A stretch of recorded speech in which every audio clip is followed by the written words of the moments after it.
Vous le voyez, nous avons une table ronde avec un paquet de panélistes. Et je crois que je propose à chacun des panélistes je leur ai demandé de préparer une petite présentation orale ou avec PowerPoint. Certains, les deux premiers, vont parler en anglais, les suivants vont normalement parler en français. Et donc, ils vont chacun faire une petite présentation qui va faire un balayage, entre guillemets, du marché du miel. Donc, après ça, on aura une vision globale. Et puis, alors, on passera avec une interaction avec la salle. Donc, ce sera plutôt question-réponse. Et nous avons 1 heure, donc c'est assez court. On va tout de suite démarrer avec Norberto Garcia, qui nous vient d'Argentine. Donc, il a fait le déplacement pour vous parler pendant quelques minutes. Je trouve qu'on peut en tout cas l'applaudir parce que c'est un fameux déplacement pour ça. Tu prends ce micro-là. You can take this micro. Okay. Yeah, it's there. If you can. Thank you, Norberto. Good morning, everyone. Thank you for the organization, for the kind invitation. I will try to address the general situation of the international honey market, and my colleagues will go more specifically to Europe or to your country.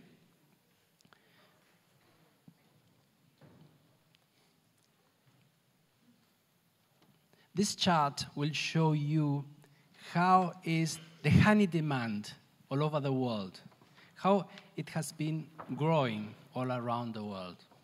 For example,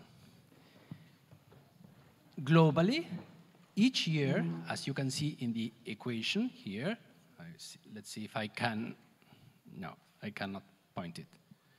No. In the equation, it shows you that each year the world demands nearly 20,000 tons more. Each year, 20,000 tons more. Even this is more than the yearly production of France. It's a France each year more, which is amazing. This is specifically the European Union. Each year, the European Union demands 8,000 tons more. This is the United States, 7,000 tons each year more, and growing and growing. In the case of Japan, the other important market, it's a little more stable, only about 1,000 tons more each year.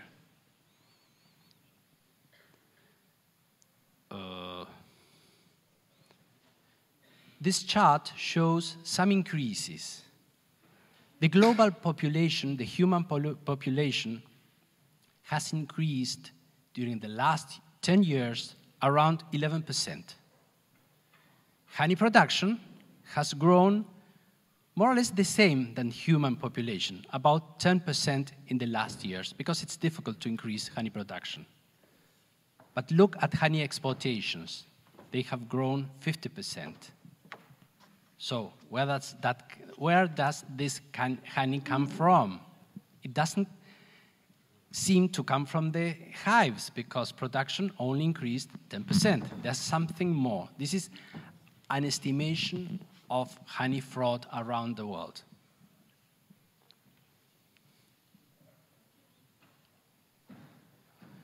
Where does these increases of exportations come from? The first line shows the 5 main Asian honey export countries, increasing, of course. The 5 main honey export countries from the Americas, it's quite stabilized. This is another important and amazing thing. This is Europe. Europe is increasing the honey exports. Are they producing more honey? No. They are importing more honey and re-exporting it to other countries, mainly in the European Union. So in the statistics, you see an increase of imports and an increase of exports. Oceania is stable. The same for Africa. So the thing here is Asia and Europe.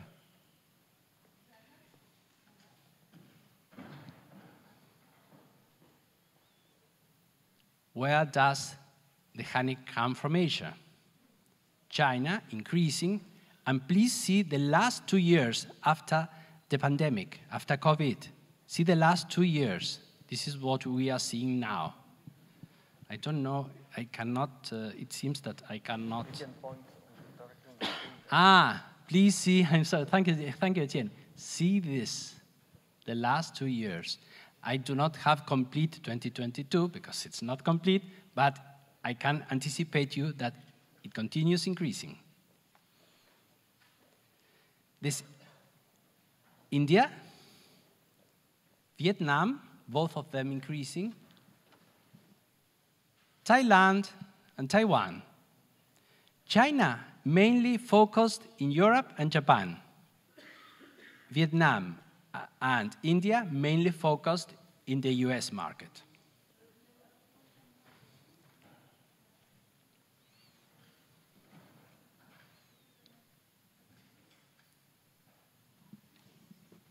This is what I was telling you. These are the Chinese exports after pandemic to the European Union. It is quite slow, the machine. I'm sorry. Come on. Allez, allez. Allez, les bleus. Allez, les bleus. Next month, the final. France versus Argentina. I'm sorry. While the chart was prepared, just a joke. Well, this is after the pandemic, the exportations of China to Europe. No comment, it's clear.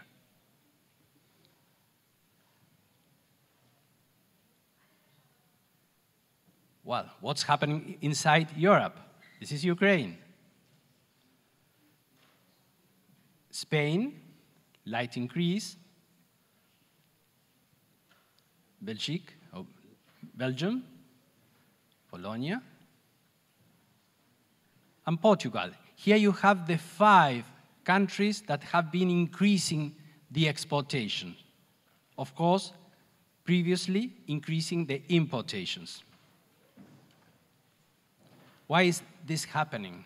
As Etienne clearly said yesterday, the standards, the regulations are not updated. They are very good in the definitions, in the compositions, etc., but they do not have updated testing for around 20 years.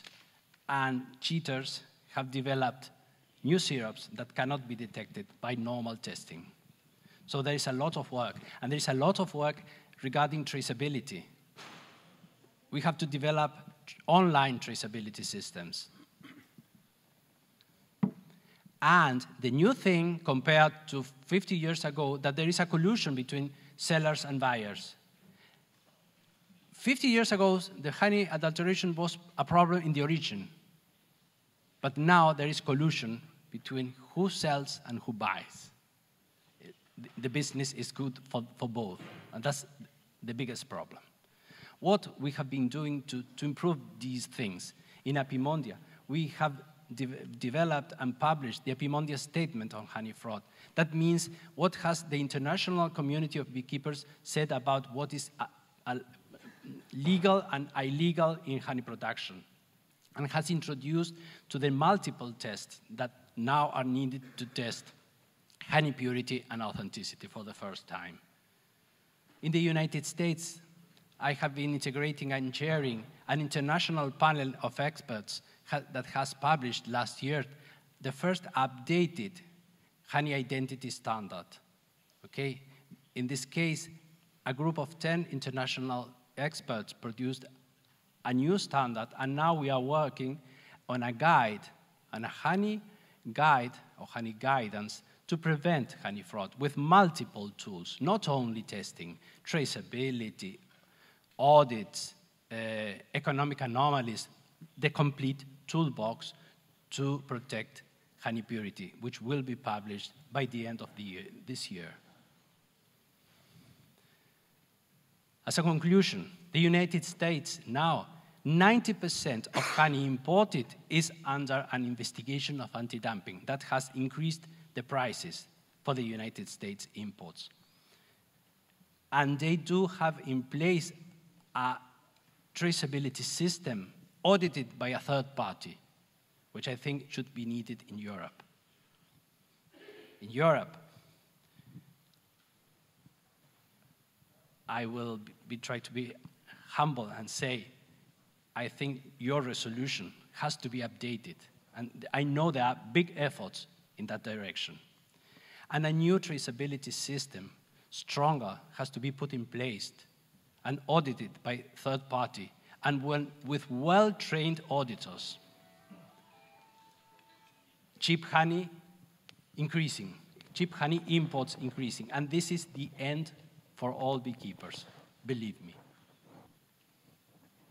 Japan is trying to recover after the scandal of glyphosate in honey, but now it seems that it's stable with a high dependence on Chinese honey.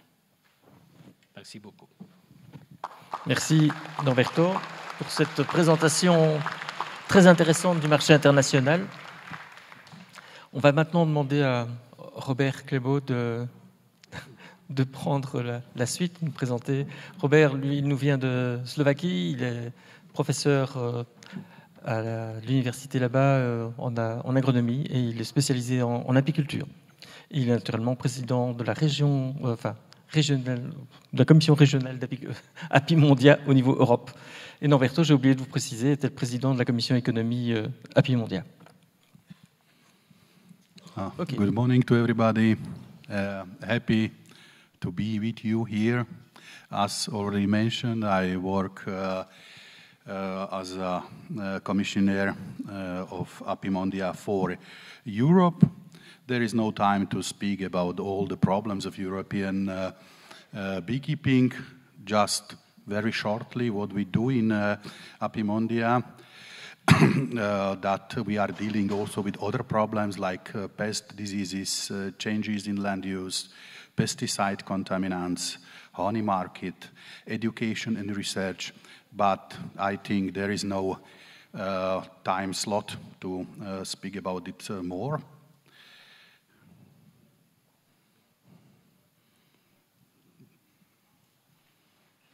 Okay.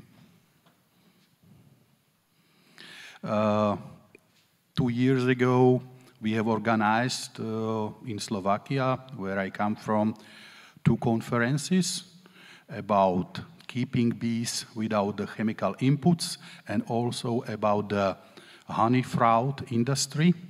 So if you are interested to learn more about it, it is translated in several languages.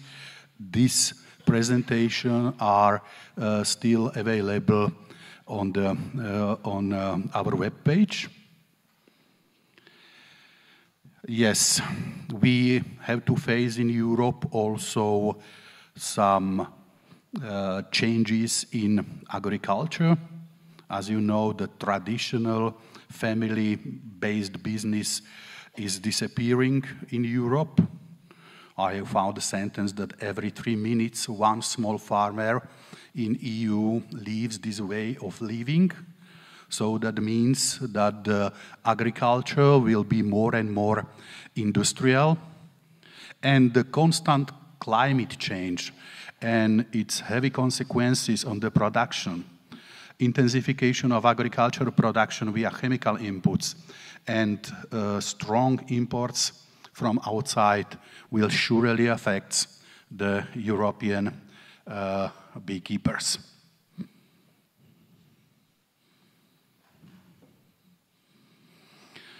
As you know, the European Union is the world's 2nd biggest honey importer.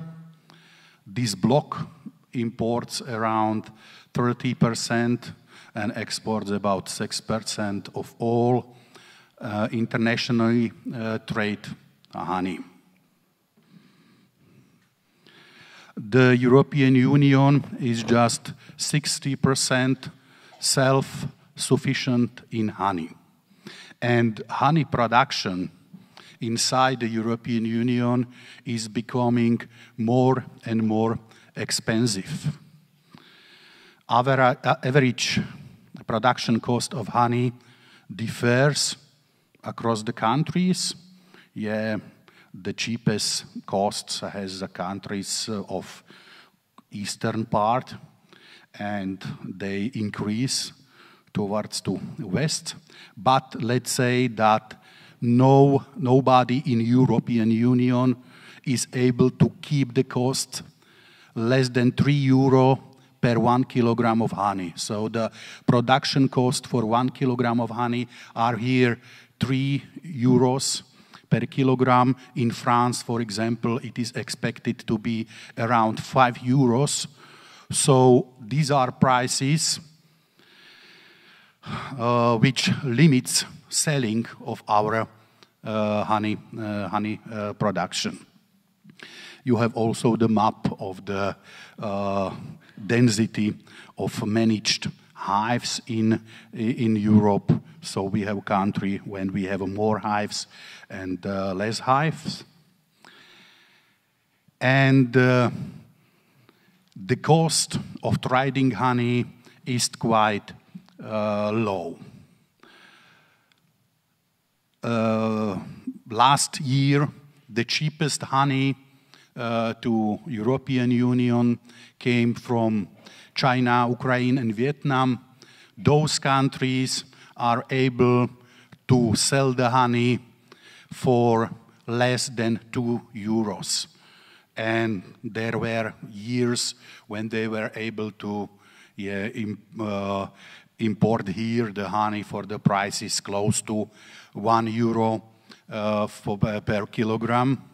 And as on the picture are fake honeys, adulterated honeys, which is the problems as well, because the honey offered in the supermarkets mainly may not just be the honey. There was a screening of the market in 2016, which shown that around 14% was potentially adulterated in some way, but maybe the real situation is even worse, because our laboratory accredited methods are not able to show you the real pictures, because the analytic methods are quite cost expensive. So, looking in the situation in these years, it seems to be that two main honey importers will remain also this year, which is China and Ukraine. European Union honey imports increased in the first half of this year as the declining imports from Ukraine, but these imports were more than compensating by growing shipments from other suppliers, maybe from China and South American countries. So, as was already mentioned, China's export to the EU is rocketing, is growing. According to the Ukraine situation, at the beginning of the year, prices were increasing. But implementation of the decision to remove quotas and duties adopted in May and take into the action in June, the imports from Ukraine have increased again. We will see if there will be also change the situation with honey thyroid syrups, which came from or are passed also through this to country to Europe. Another problems on the European market can be this Nutri-Score grading. In some supermarkets, you can see the grading of foods according to amount of sugars and fats and so on. So, because of honey is full of sugars, it can fool the consumers that the honey is not healthy food, because the Nutri-Score grade is D or even E. Yeah, but some other products, as on the pictures, can have a value A. And you see also the examples of organic honeys from European supermarkets, which has Nutri-Score D. Another problem is that industrial or fake honeys are promoted. Maybe you have already noticed this company, Bio, which produce artificial honey. And so they make it artificially from syrups called nectar in the laboratory. And the strange thing is that they promote it as they are going to free the bees from beekeepers. Yeah. And they are able to produce honey without any chemicals. So what to do in this situation? What we are doing in my country, in Slovakia, we have started to grade the honeys according to the antibacterial potential of honey. So this is the promotion of the raw honeys. Then you maybe also follow this initiative from Slovenia that from 2011 we offer the honey to the kindergartens. We call it to honey breakfast. And just to learn young population to eat the honey. What are the other possibilities to use some markings which are available as to create some geographical identification marks or destinations of origin. But instead of Nutri-Score, we propose to use EcoScore grading of honey. And also it will be good to improve traceability for honey consumers. Here are the examples from Finland and Italy. They use on the packaging of honey the codes, barcodes. And if you scan these barcodes with mobile phone, for example, you can see even the concrete apiary from which the honey comes from. So this could be also the way from this situation. Okay, so I was trying to be very short. Thank you for being with you and looking forward to meet you. Merci Robert. On va passer tout de suite à l'intervenant suivant qui nous vient lui d'Ukraine. Donc on va sans doute avoir un discours. C'est possible d'être relativement court parce qu'on a déjà pris la moitié du temps. Donc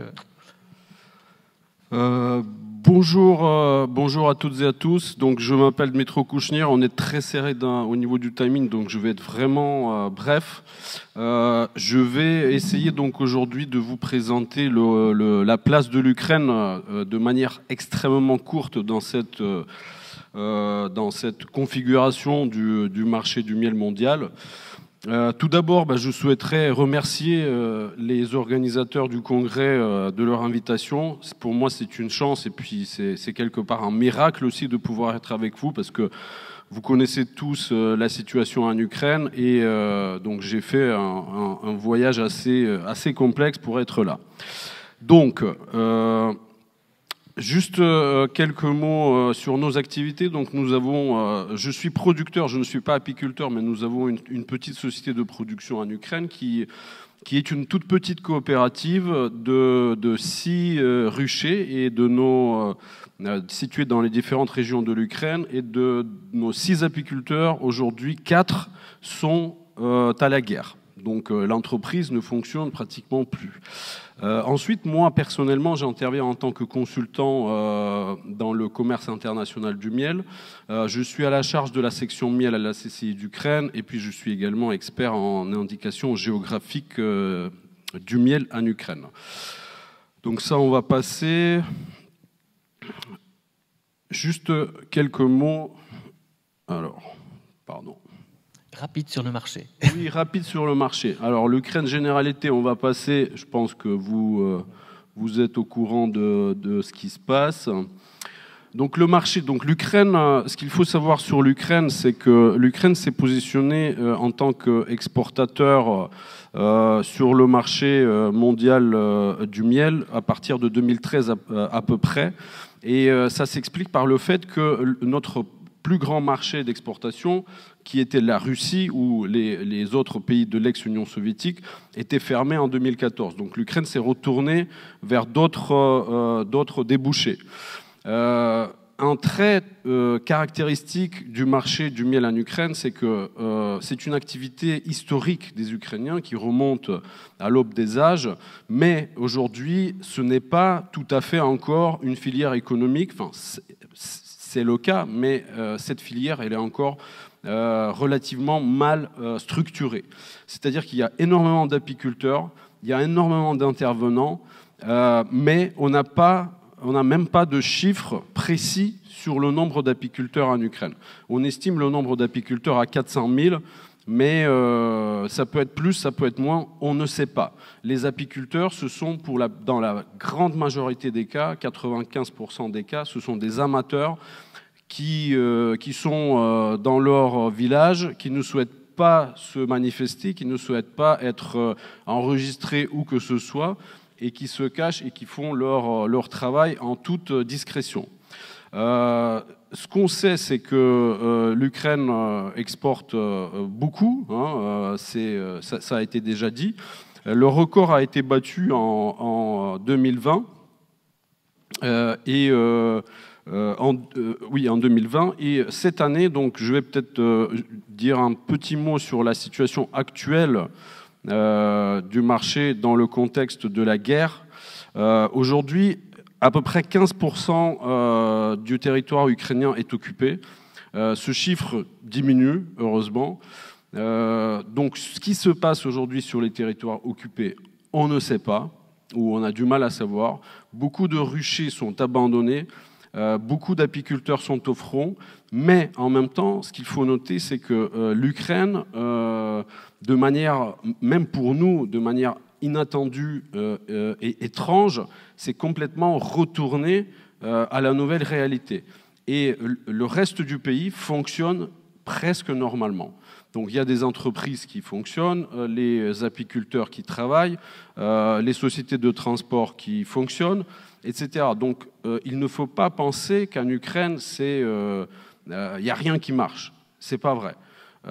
Il y a une partie du territoire qui est effectivement occupée et où se déroulent les combats, mais pour le reste, ça fonctionne et ça fonctionne plutôt pas mal. Qu'est-ce qui se passe aujourd'hui? Quel peut être l'impact de la guerre sur le marché du miel en Ukraine et donc qui va forcément se répercuter sur le marché européen et mondial puisque le monde est globalisé et on dépend les uns des autres beaucoup. Donc aujourd'hui, on estime la chute de production entre 15 et 30% cette année, donc dû justement à la guerre, mais la récolte est bonne dans les autres régions et elle va venir compenser normalement cette chute de production à cause de la guerre. On estime cette année le niveau de production du miel en Ukraine de 100 à 120 000 tonnes.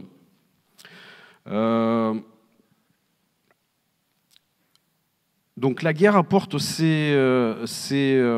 comment dirais-je, bien sûr, c'est son impact à comment on fonctionne. Donc là, par exemple, vous avez une photo d'un rucher à côté de Kiev qui a été piégé par les Russes, et l'apiculteur, en arrivant dans son village, dans son rucher, il a découvert une grenade qui était dans la ruche, mais qui n'a pas explosé, heureusement, grâce aux abeilles, parce qu'elle était déjà toute couverte de miel. Voilà, donc ces actes terroristes vont avoir un impact très négatif sur le marché du miel, mais on espère que ça va être, arrêté, enfin, que ça va être fini bientôt. Voilà, je pense que je n'ai pas assez de temps pour continuer. Je vous remercie de votre attention. Je suis là toute la journée et demain matin. Si vous souhaitez discuter plus en détail de l'Ukraine, du marché, etc., je suis à votre disposition. Et encore une fois, un grand merci et bon congrès à tous. Merci bien pour cette présentation un peu brève, mais je crois que comme il y a beaucoup d'intervenants, je vais demander à François Perrac de prendre la parole maintenant, qui nous vient de la coopérative France Miel, que vous connaissez naturellement tous. Donc, bonjour à tous. Bon, j'ai pas préparé de PowerPoint parce que le sujet était grand et du coup, je savais pas trop comment le tourner.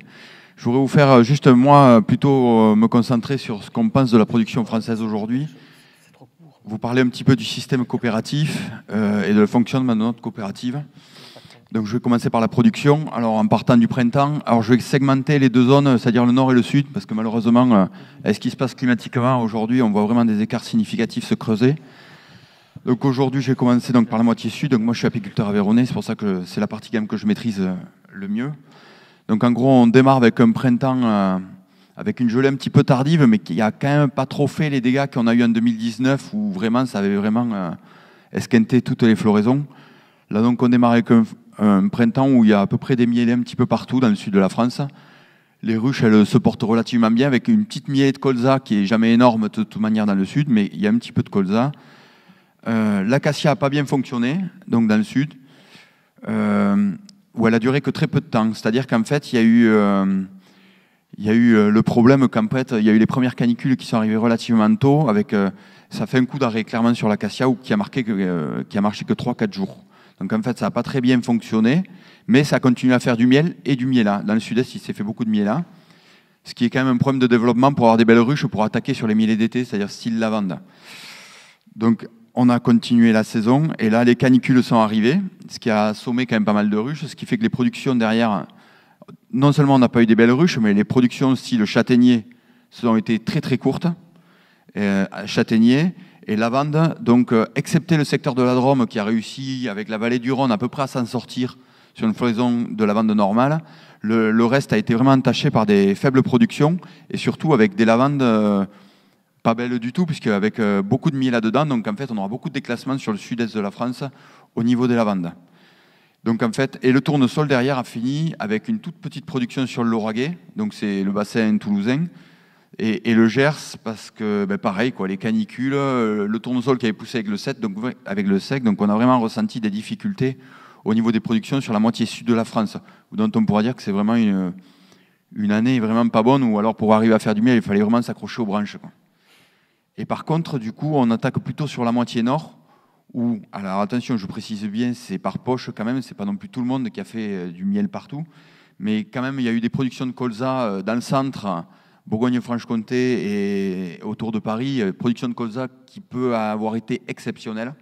Mais je dis bien exceptionnelle, on a des collègues qui ont vraiment fait du miel sur colza. Les acacias qui avaient un tout petit peu gelé, qui ont été décalés dans le temps, ou dont il y avait beaucoup d'incertitudes, ont fait des très très belles mielées sur certains secteurs. D'autres qui n'ont pas bien fonctionné, mais il y a vraiment des endroits où il s'est fait vraiment beaucoup d'acacias. Et donc ensuite, du mielat.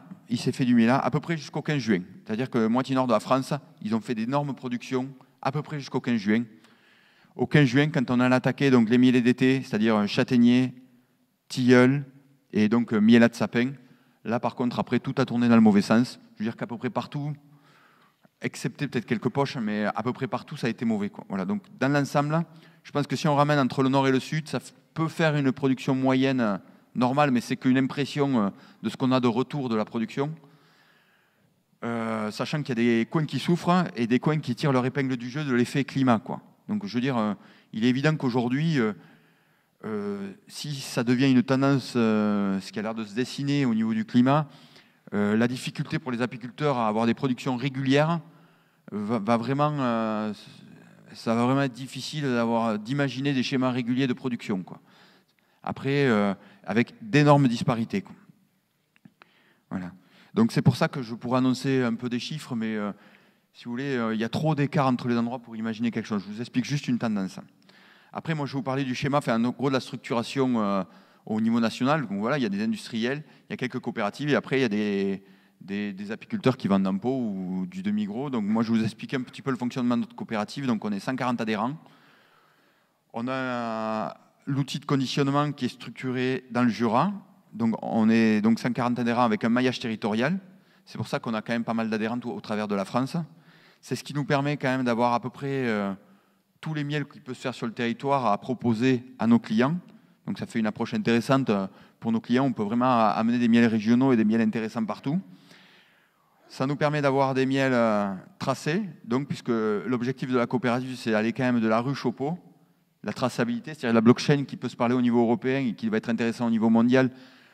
Nous, on a déjà essayé de travailler là-dessus, donc avec vraiment une traçabilité du fût, quoi, où on peut ramener jusqu'au rucher, quoi. Voilà. C'est le travail qui a été fait à la coopérative. On trouve que c'est normal. On trouve que le consommateur aujourd'hui, il attend cette traçabilité-là. Et nous, on doit être en capacité de pouvoir la lui donner, quoi. Alors après, donc, les miels, on est en capacité de produire, nous, à notre coopérative, enfin, en tout cas, les adhérents sont capables d'apporter entre 1500 et 2000 tonnes de miel à la coopérative. Donc voilà, c'est une coopérative qui est quand même relativement professionnelle, même si on peut accepter des adhérents de plus petite taille. Je veux dire, en fait, tous les apiculteurs participent à la production nationale et on doit valoriser le miel de tous les apiculteurs, quoi. Parce que la fonction première de la coopérative, c'est de valoriser le miel de ses adhérents. Donc on a 2 segments clairs, c'est-à-dire qu'on travaille en marque distributeur, c'est-à-dire qu'on travaille beaucoup pour Auchan, Carrefour et autres, à peu près tous les distributeurs. Parce que vous comprenez bien qu'avec le volume qui arrive à la coopérative, on a besoin de travailler avec des gros conditionneurs de miel, des gros distributeurs de miel. Et ensuite, derrière, on a nos marques nationales, c'est-à-dire les Compagnons du miel, c'est la marque la plus phare. Et après, on a des marques segmentées par rapport justement à la production, c'est-à-dire des segments bio, des segments haut de gamme qui vont sur les épiceries fines. Donc en fait, on essaye de trouver à peu près les miels qui correspondent à tous les clients et à tous les goûts. Voilà. Donc ça, c'est un peu pour vous définir un petit peu notre manière de fonctionner, sachant que la coopérative, elle a un outil de conditionnement, c'est elle qui organise tout ça, c'est Naturalim, qui est un outil de conditionnement avec 50 salariés, quoi. Voilà. Donc la structuration d'un groupe coopératif, ça c'est pour vous l'expliquer clairement. Après, sur ce qui est la définition des prix des miels, je ne m'étalerai pas sur les prix parce que c'est très volatile, mais je voudrais vous dire que pour nous, la coopérative, on définit nous-mêmes les prix objectifs des miels à mettre en marché. Et là, j'attire vraiment votre attention là-dessus, c'est quand même un exercice très difficile, par miel, d'imaginer ce que peut être le prix. C'est-à-dire qu'il faut sentir le marché, mais pas que. C'est-à-dire qu'il faut aussi sentir la conjoncture et où est-ce qu'on en est au niveau du consommateur. C'est-à-dire que chacun a des coûts qui bougent. Et aujourd'hui, on a beaucoup de variabilité au niveau des prix matières, au niveau des prix des consommables. C'est-à-dire, vous savez tous que le prix du verre, du carton, le prix du transport, tout a augmenté. Et donc, si on définit juste le prix du miel par rapport aux augmentations des coûts, on pourrait faire des augmentations du miel de 30 ou 40%.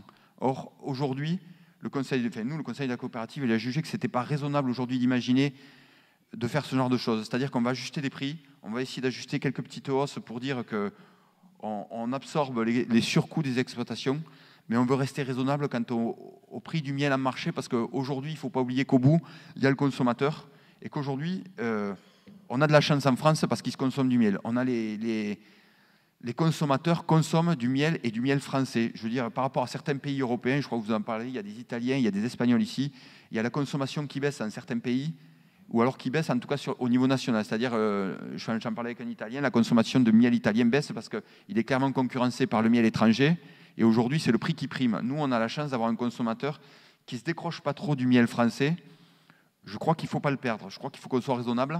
Bien sûr qu'il y aura quelques hausses parce que tout augmente, mais je pense qu'il faut que le produit fini reste abordable pour tous, parce que on est un produit, le miel est un produit de consommation, il n'est pas un produit élitiste. C'est un très bon produit, mais il faut aussi qu'il soit à la portée de tout le monde. Et moi, j'attire votre attention sur le fait d'être cohérent sur une continuité de prix, parce que le marché, il a besoin de stabilité, quoi. Il n'y a rien de pire que des achats et des ventes en dents de scie dans tous les sens crée rien sur la stabilité, que ce soit avec le consommateur ou avec les clients qui actionnent toute la filière. Après, donc voilà, ça c'est pour le marché. Je voudrais juste parler un petit peu de... Un petit peu. Hein. Je vais essayer d'accélérer, excusez-moi. Donc, je veux dire, je pense qu'aujourd'hui, les gros enjeux, nous, pour maintenir justement cette consommation, c'est de rassurer le consommateur. Le travail qui a été fait par le COPA-COGECA et sur la traçabilité européenne, et d'abord la traçabilité nationale, elle est primordiale. Aujourd'hui, le consommateur, il faut savoir ce qu'il achète. Hein. Il a besoin de ça pour être rassuré. Je trouve qu'il y a beaucoup de reportages avec beaucoup de défiance. Les reportages, les explications d'avant sur la fraude sur les miels d'importation et certains miels, notamment d'Asie, posent énormément de problèmes. Nous, il faut qu'on rassure par rapport à la traçabilité. Après, il y a une autre chose qui est évidente. On a aussi un travail pédagogique à faire. C'est-à-dire que nous, les apiculteurs, on a un maillage national, professionnel, amateur. On doit aller dans les écoles, parler du miel, expliquer ce que c'est notre métier, faire goûter les miels, faire connaître les goûts. Ça aussi, c'est la deuxième base de notre travail parce qu'un enfant qui se passionne par le miel, c'est un consommateur de demain, quoi. Et je trouve qu'on est les meilleurs expliquants de ce qu'est le miel et notre métier, quoi. Après, au niveau de la profession, il est évident que l'interprofession doit travailler aussi sur ce qu'on appelle vulgairement les allégations, quoi. Mais travailler sur la promotion du miel, quoi. Il faut toujours continuer ce travail-là. C'est-à-dire qu'avec les enfants et les adultes, il faut qu'on passionne les gens sur la consommation du miel. Parce que c'est ce qui va maintenir ou augmenter la consommation de demain, quoi. Et augmenter la consommation de demain, c'est ce qui va nous permettre de pouvoir installer des jeunes. Parce qu'aujourd'hui, j'allais dire que le marché, il est quand même un peu bordel. Hein, et je crois qu'on est tous conscients de ça. Il faut arriver à le structurer, l'organiser. Et si on veut installer des jeunes demain de manière responsable, il faut travailler sur tous ces échelons pour permettre demain d'avoir un vrai gros renouvellement de génération d'apiculture. Ok, voilà. merci. Merci. Pour ces messages très importants. C'est Christian. Non, c'est toi d'abord. Excuse-moi. Donc, on va voir maintenant une présentation de Christian Ponce, que vous connaissez naturellement, puisque c'est le président de l'UNAF, et donc qui est apiculteur dans le sud de la France. Voilà. Bonjour à tous. Donc, toujours le même message. Vous êtes tous réunis ici pour cette conférence-là. J'espère que ça se déroule bien pour vous depuis plusieurs jours, et j'en suis ravi, quoi. Bon, moi, je suis ici pour un autre segment de la production, mais surtout de la vente de miel, puisque nous sommes apiculteurs dans le sud de la France, à côté de Montpellier, dans le département de l'Hérault. Et Étienne m'a demandé de présenter un petit peu notre structure, comment on fait pour commercialiser notre miel. Nous sommes donc une petite structure de 5 personnes, et familiale bien sûr, et nous vendons notre miel, comme l'on dit aujourd'hui, local. C'est-à-dire vente en pot directe, sans intermédiaire. Nous vendons ça sur les marchés, sur les foires de miel, etc. Je dirais que, comme plusieurs d'entre nous qui faisons ce travail apicole et de vente directe, nous sommes toujours en manque de miel. D'accord ? Comment avons-nous fait ceci ? C'est assez simple, comme ça a été expliqué par l'intervenant précédent. Nous avons une miellerie pédagogique. Nous recevons en permanence des enfants. Nous faisons goûter le miel. Nous vendons notre miel. Dans la miellerie même, tous les postes de travail sont vitrés. Tout le monde visite ça. C'est vrai que c'est quelque chose de très important, je crois, pour valoriser le miel. Et ensuite, bien sûr, malgré les mielés, comme ça a été dit juste avant, qui ont été difficiles dans le sud de la France, oui, on s'est accroché aux branches, je suis d'accord avec toi, mais on est arrivé quand même à s'en sortir par des petites mielées. Comment ça ? En travaillant peut-être d'une façon assez spécifique, les apiculteurs le savent certainement, en travaillant avec que des os Futschtamber, c'est-à-dire des demi-os. Ce qui nous a permis d'avoir de nombreuses petites récoltes. Et c'est vrai qu'on est dans des niches de production, genre du thym, du fenouil, des arômes assez particuliers, ce qui nous permet, on dira, de capter et captiver le consommateur par un désir une impulsion de cadeau par le fait de ces miels relativement nouveaux, qui existent déjà du reste, mais rares. Et ça, c'est vrai que c'est une belle niche, et on arrive à valoriser le miel assez bien. Et le deuxième axe de travail chez nous, c'est, disons, la transformation par des produits divers et variés, on pourrait dire du nougat, des bonbons, enfin, tout ce qu'on peut imaginer, des pains d'épices, etc. Mais tout ça en vente directe, et nous sommes labellisés bio, bien sûr, mais on se rend compte à notre niveau, petite échelle, je le rappelle, à notre niveau, aujourd'hui, on est plutôt référencé par les consommateurs comme local. Et ça, je ne sais pas si on peut appeler ça un label ou quoi, mais il y a une tendance globale là-dessus au niveau consommation qui valorise et qui, disons, gage d'authenticité vis-à-vis du consommateur, qui a une confiance absolue quand les acheteurs ou les consommateurs passent à la miellerie.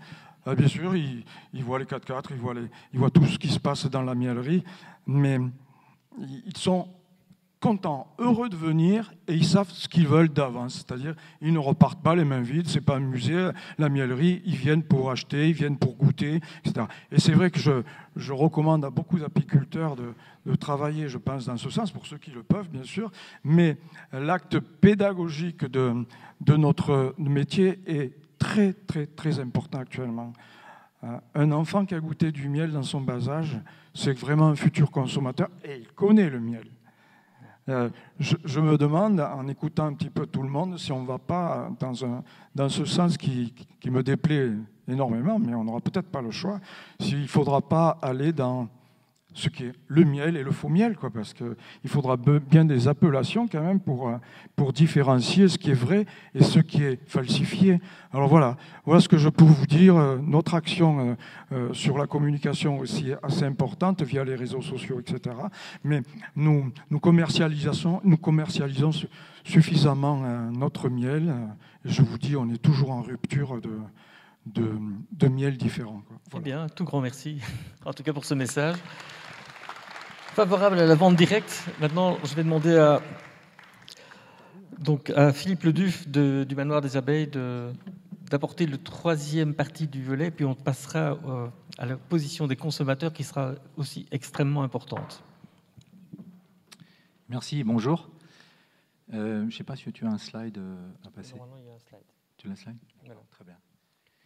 Alors, vous allez pardonner mon franc-parler. Je suis le local de l'étape. Je suis un Léonard, même s'il ne faut pas trop le dire en pays bigoudin. Mais bon, on va dire que je suis un Finistérien.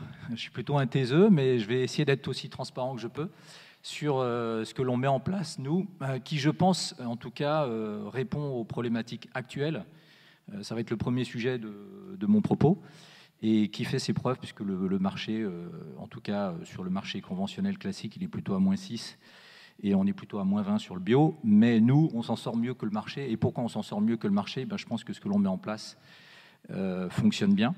Par contre, il y a certaines problématiques qui montent, et je pense que c'est bien d'en parler parce qu'on n'a pas encore les solutions. Mais j'insiste bien, je pense que la clé, c'est que, et je suis ravi qu'il y ait beaucoup de monde, différentes parties autour de la table aujourd'hui, qu'on travaille tous ensemble. Je suis ravi que les consommateurs et Que Choisir soient là. On a beaucoup de points communs, bien évidemment, avec Christian, l'UNAF et France Miel, mais il faut absolument mettre tout le monde autour de la table. Les élus ont leur place, les médias ont leur place, parce que la clé, c'est vraiment d'informer les consommateurs jusqu'au bout. Et je remercierai aussi les fraudes qui font du travail et qui on échange régulièrement pour rendre cette filière plus clean. Voilà. Et l'action régionale, elle a beaucoup d'importance, puisqu'on a vu qu'au niveau européen, il peut y avoir des blocages. Donc rapidement, le Manoir des Abeilles, en fait, je remercierai l'UNAF, déjà, qui est venu me chercher il y a 3-4 ans pour reprendre une entreprise qui s'appelle le Manoir des Abeilles. J'avais beaucoup agi, moi, depuis 1988, puisque j'ai eu la chance de voir le premier magasin bio qui est né en France, à Rennes, en face de mon lycée. Et je me suis toujours dit, je lancerai des projets dans le bio de développement durable. L'UNAF est venu me chercher pour reprendre une entreprise au niveau régional qui s'appelle le Manoir des Abeilles. On est basé à Dole de Bretagne et à Pontorson. Donc, on est apiculteurs. Et vous allez comprendre pourquoi ils sont venus me chercher pour justement apporter différentes réponses dans un des maillons faibles de la chaîne de l'apiculture. Donc on a tout de suite investi dans des ruches. Donc on a un gros apiculteur en bio. Quand on a plusieurs centaines de ruches en bio en Bretagne et en Normandie, c'est qu'on est un gros apiculteur. On est éleveur d'essaims et de rennes, en noir, mais c'est plus pour la biodiversité. On ne va surtout pas opposer la buckfast ou l'abeille noire. Et surtout, on est aussi pâtissier au miel. Donc ça, c'est aussi notre grosse activité qui me tient à cœur, de développer des gâteaux au miel. Parce que c'est aussi un moyen de valoriser le miel. Et j'insiste bien, ce qui n'est pas évident, parce qu'on insiste beaucoup sur la communication de nos gâteaux au miel. Malheureusement, dans le cahier des charges, ça c'est un combat que l'on mène. Vous avez un pain d'épices qui n'a pas besoin dans son cahier des charges d'avoir du miel pour qu'on l'appelle pain d'épices, ce qui est scandaleux dans les magasins. Donc au-delà des labels, il y a des labels crédibles, il y a des labels qui ne sont pas crédibles. J'invite vraiment tout le monde à lire les ingrédients, mais il faut faire attention aux labels. Dans les gâteaux, nous, quand on met 50% de miel, on n'est pas forcément mis en avant par rapport à ceux qui ont 5%, 0% ou 10% de miel, qui ont une liste d'ingrédients énorme, qui ont des additifs, du sucre inverti, voilà, etc., etc. Donc, et notre dernière mission, et donc c'est pour ça qu'on est venu chercher, c'est de mettre en place des contrats filières. Donc là, on a des problématiques bien évidemment de marché, d'importation. Je ne vais pas revenir sur les chiffres qui étaient très intéressants. Donc on l'adresse par des contrats filières, et moi je connaissais ça dans l'agriculture bio bien évidemment. Et donc on met en place ce qui n'est pas très courant dans le milieu de l'apiculture, c'est des contrats sur plusieurs années, avec des engagements de volume et des prix fixes. Qui permettent à l'apiculteur d'investir dans un nombre de ruches, de développer ses ruches de manière pérenne. Et donc, qui dit plus de ruches, dit impact sur la biodiversité, qui est quand même la mission de l'entreprise, qui, j'estime, est une entreprise à mission. Donc, si on veut avoir un impact sur la biodiversité, qui est quand même le sujet d'aujourd'hui, enfin pour moi, qui est le plus haut des sujets, il faut qu'on augmente le nombre de ruches. Et il faut qu'on prenne soin des apiculteurs, régionaux d'abord, parce que vu le nombre de fléaux que l'abeille subit aujourd'hui, sans apiculteurs, pour moi, il n'y a plus de vivants. Voilà. C'est mon parti pris, bien évidemment, mais on demandait aussi de se mouiller un petit peu. Donc en tant que finistérien, je me mouille, mais je pense vraiment qu'il faut prendre soin des apiculteurs. Et c'est une solution, ces contrats filières, avec cette rémunération juste sur la durée, sur plusieurs années. Voilà. Ça a beaucoup d'impact. Comme tu disais tout à l'heure, Christian, ça permet sur la durée d'avoir des prix justes pour le consommateur. Voilà. À nous aussi de jouer le jeu. Les apiculteurs, on a une coopérative d'ailleurs, j'ai plusieurs exemples, mais par exemple, on était les seuls sur le marché, je pense l'année dernière, sur du France régional, sur certains miels bio français et sur certains français et régionaux et bio de manière générale, on a même baissé les prix l'année dernière, et significativement, tout simplement parce que les apiculteurs, rassurés par ces engagements, ont dit écoutez, moi je peux augmenter mon nombre de ruches. Je suis plus sécurisé, je vais baisser les prix. Et on l'a tout de suite redescendu au niveau des magasins et donc auprès du consommateur. Voilà. Les magasins sont engagés aussi, donc ils partagent avec nous les efforts promotionnels. Et je pense que plus que jamais, il faut faire des efforts promotionnels. Les combats, il y en a aussi encore à différents niveaux. Donc comme je vous disais, moi j'ai envie de voir le verre à moitié plein. On est dans une période qui pour moi est juste conjoncturelle. Voilà, le bio, entre autres, il a subi énormément de vagues. J'échange avec les magasins. Et bien évidemment, aujourd'hui, le monde économique qui souffre le plus, ce sont tous les PME, bio ou pas, locales, régionales, c'est ceux qui souffrent le plus. Il y a énormément de problèmes de trésorerie. On en fait partie, hein, c'est pas forcément simple tous les jours, mais c'est que conjoncturel. On l'a vu d'ailleurs, l'accélération des importations des miels étrangers, douteux ou pas, c'est lié à la conjoncture économique, au pouvoir d'achat. Donc on se doit de répondre et d'aider le consommateur, nous aussi, de serrer la ceinture par ces promotions. Voilà. Je termine quand même.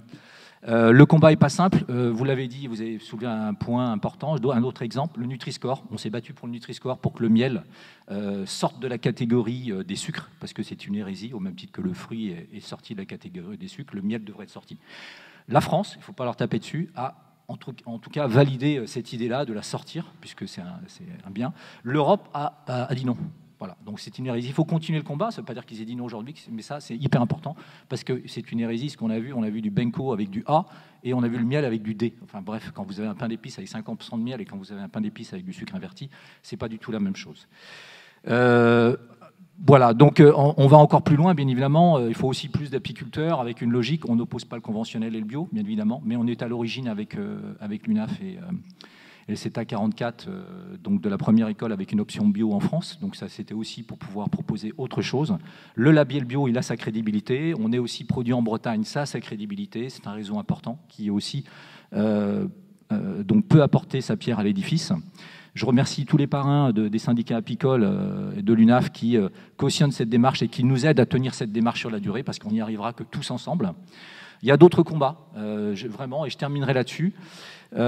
Plusieurs combats.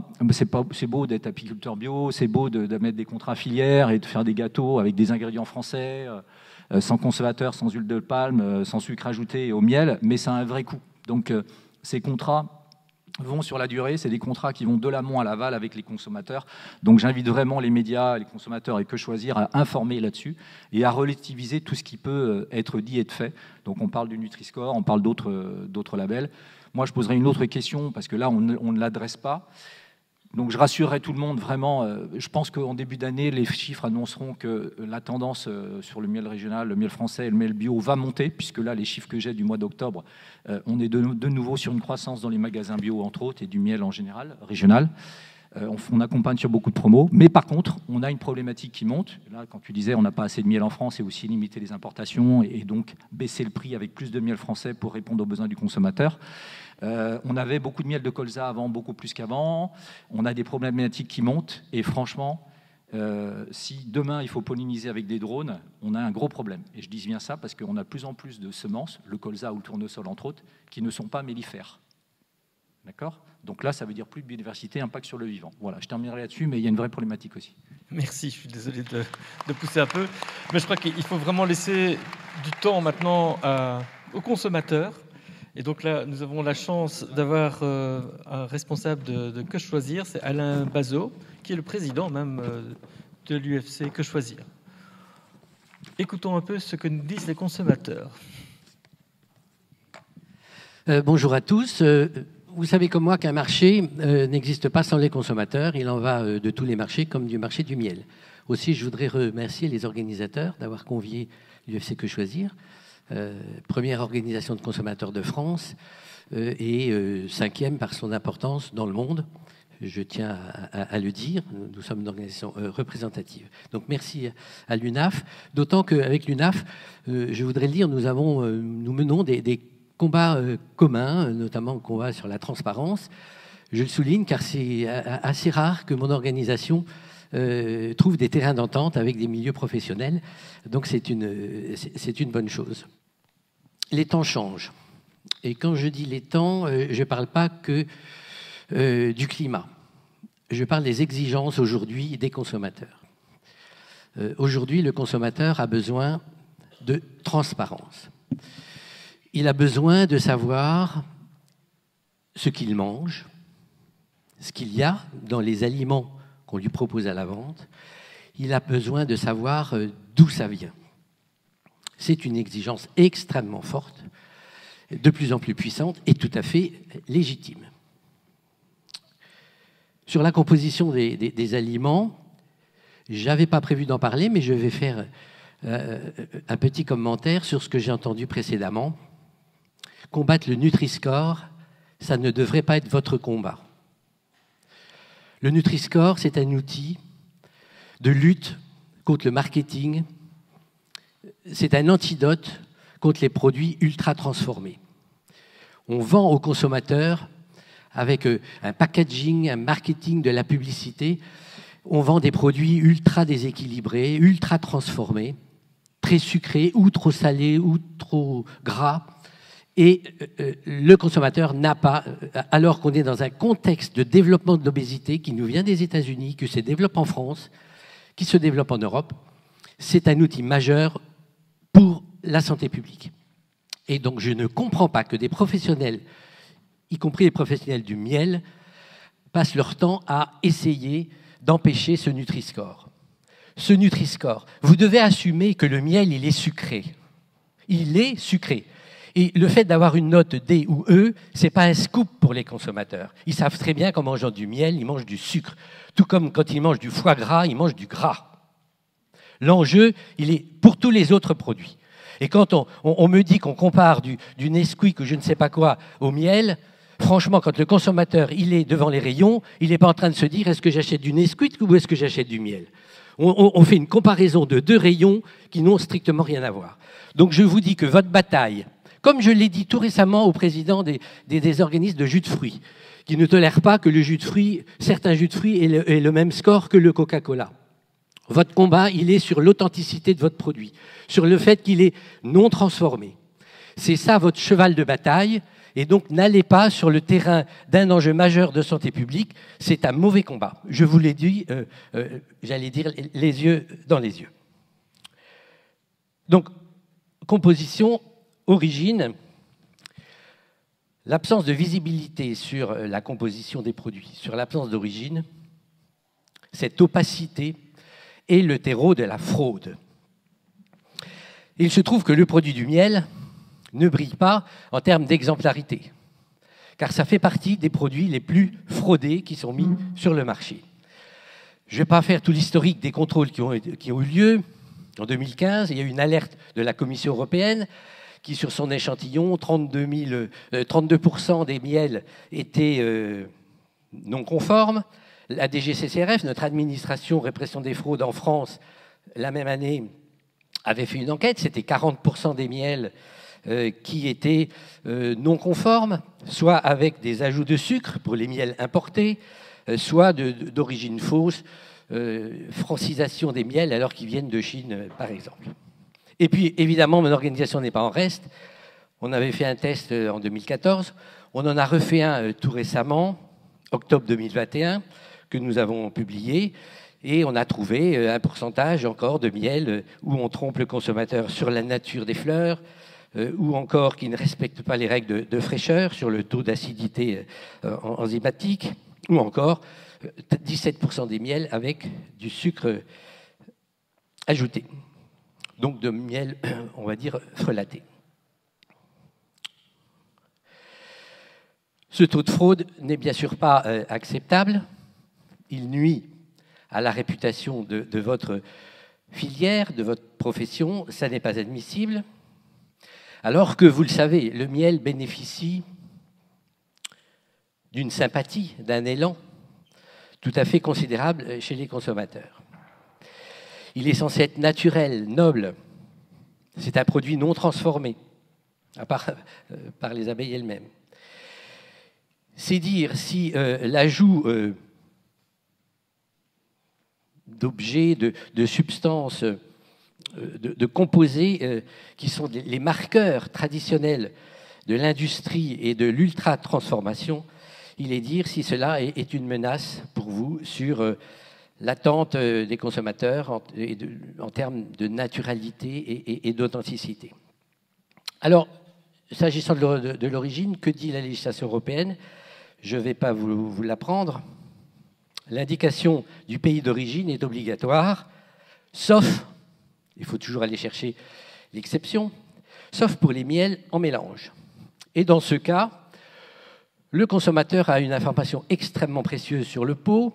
On dit que le miel vient d'Europe ou hors d'Europe. Information extrêmement précieuse pour le consommateur qui découvre que le miel a été fabriqué sur Terre et non pas sur la Lune ou sur Mars. On se moque du consommateur. C'est un véritable mépris sur son droit à l'information. Alors ça, c'est la logique extrêmement dogmatique de l'Europe sur le non-protectionnisme, parce que informer le consommateur, c'est du protectionnisme. Alors,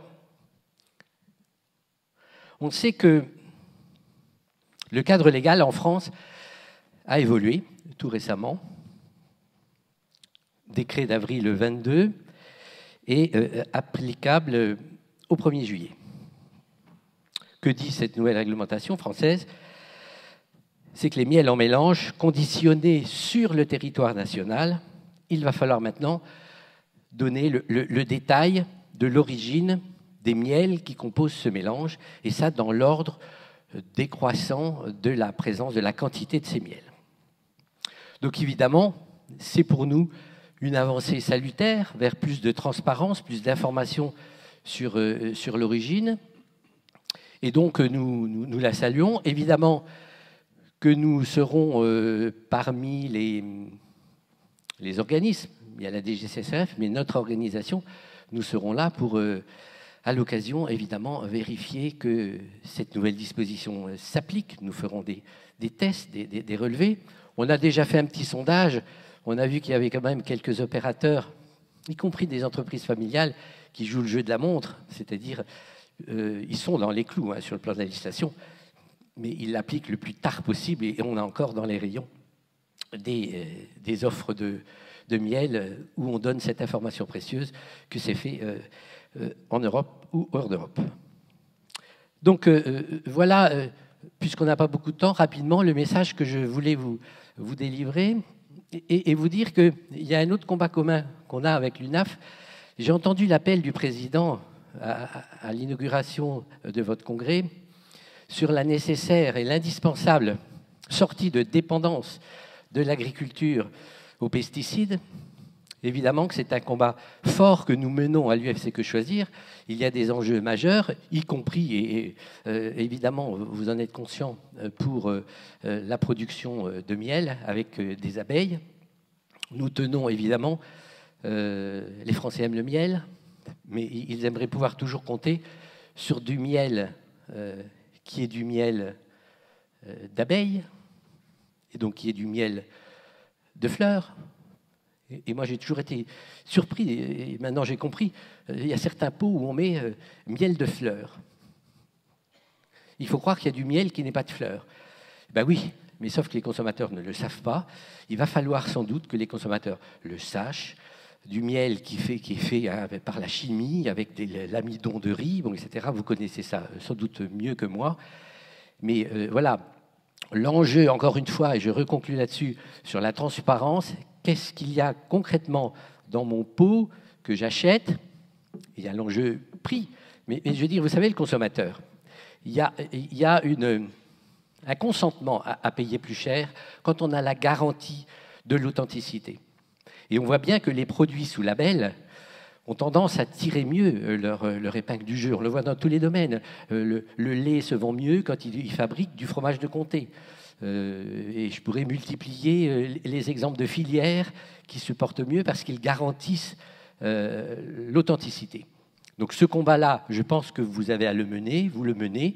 En tout cas, on sera toujours aux côtés de votre filière si vous êtes sur ces combats-là de transparence et donc de respect de celui qui fait le marché, le consommateur. Merci. Un tout grand merci. Je vois qu'il est déjà 10h15, donc débat puis avec la salle, ça va être un peu chaud. Ce que je vous propose, on a peut-être encore 5 à 10 minutes maximum. Donc, si vous avez, chers panélistes, quand même pour vous réactiver un petit peu, j'aimerais bien avoir un mot ou 2, 3 mots de la part de chacun d'entre vous qui fait un peu quel est votre point essentiel sur lequel il faut vraiment attirer l'attention du public présent. Si quelqu'un veut prendre la parole, c'est le moment. Je sais pas, là je vous prends un peu de cours, hein, parce que normalement j'ai des questions beaucoup plus générales, mais là on n'a pas le temps de les aborder.